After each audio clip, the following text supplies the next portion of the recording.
really none of your business. It's none of my business. Hello, bonsoir, and welcome to the Motivated Classroom August Spotlight. Today is day 19.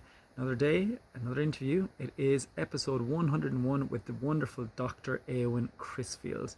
And this is a lovely follow-up to Sukaina's episode yesterday. Again, speaking about the importance of multilingualism and valuing the entire language repertoire of our students in order to see them so they feel heard, and it's a real vehicle for social justice. It's a way for them not only to get better at the learning and from the cognitive aspect, but to value who they are and to really connect with them.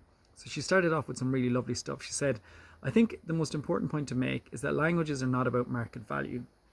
Language is not about economics. Language is not about opening the business doors to your child's future. Language is about the here and now and communicating with people. And so if we take the market value side out of it, what's the right choice for a child living in, say, the Netherlands? It's to learn Dutch. It's to be able to communicate in the community they're in. I really am very community focused, and I think that we need to look at the needs of the child and not the potential aspirations of the parent. Super important, right?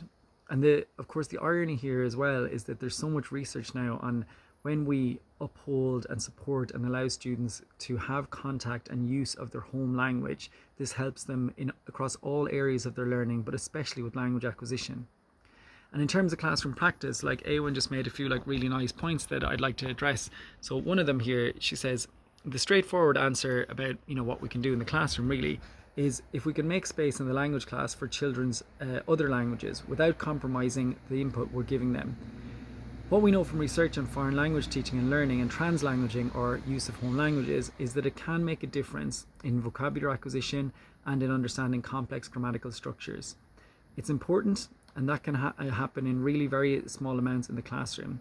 And then she gives the example of in French, when you come across the different pronouns le and la and les, but then asking the children, do you have pronouns in your home language? Are they similar? Are they different for masculine and feminine? Okay, talk to your elbow partner about that for 30 seconds and then you bring it back. And just by doing that, she says here, those little moments in which we can acknowledge that they are experts in another language, make a useful connection for them that supports their learning, and then go back to the target language after that. Just like Sukaina was talking about yesterday.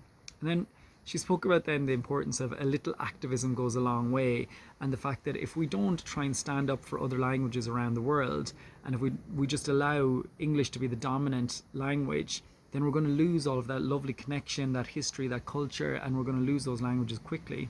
She says if language teachers lose heart and we lose, concentrating on minority languages, the importance of learning languages other than English, then we're going to just lose languages by the dozen, because nobody prioritizes learning anything anymore other than English.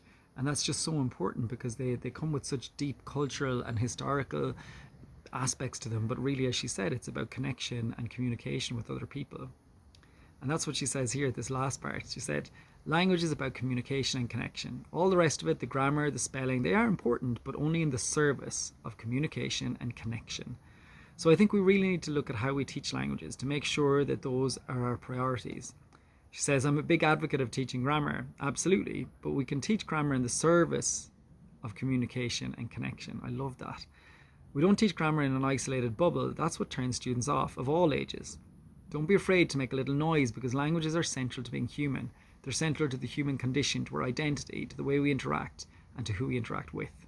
So thank you very much, Eowyn, for a wonderful conversation. Please go back and listen to it. It's episode 101. And I'll see you tomorrow. Hasta